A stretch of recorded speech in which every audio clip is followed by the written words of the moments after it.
Napasok pa lang sa kwarto, ang sarap na ng feeling. Nakita ko sa kaliwa ko salamin, parang ang sarap gumiling. Pagbalik ng bedsheet at bunda, amoy nakakahumaling. Nanginginig ako sa kabasa, sobra kong exciting. Sabay nating nilaman ang dilim sa kwarto, labi sa labi kahit saan pumipwesto. Mga bulong sa tenga at init ng katawan, puso ng damdamin, sobrang nang hirap tigilan. 3 oras lang shit, pero damang-dama ko parang pelikula sa Viva Max ang feeling ko, dahan-dahan lang please, wag masyadong mabilis. 3 oras ang tagal nun, ayokong magmintis. 3 oras sa hotel, sa kwartong madilim. Bawat yapos sa kalig may kasama pang diin. Salpukang malupit, pasensya na rin sa nakakarinig sa amin sa kabilang dingding. Oras natin ay mabilis, sobrang hindi sasapat. Bawat minuto sa kwarto parang mga batang nagkakalat. Sa kama,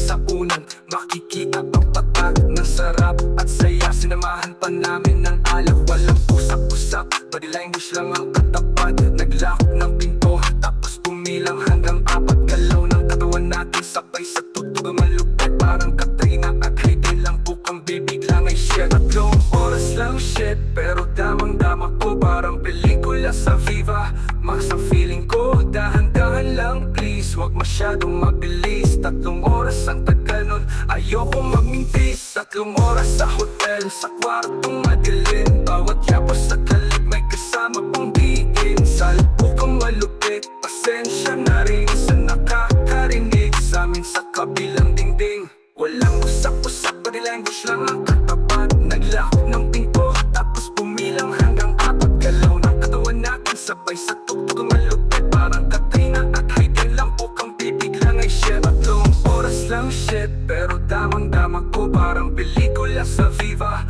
Max ang feeling ko, dahan-dahan lang please, wag masyadong mabilis. 3 oras ang tagal nun, ayokong magmintis. 3 oras sa hotel, sa kwartong madilim. Bawat yapos sa kalig may kasama pang diin. Salpukang malupit, pasensya na rin sa nakakarinig sa amin sa kabilang dingding. 3 oras sa hotel, sa kwartong madilim. Bawat yapos sa kalig may kasama pang diin. Salpukang malupit, pasensya na rin sa nakakarinig sa amin sa kabilang dingding.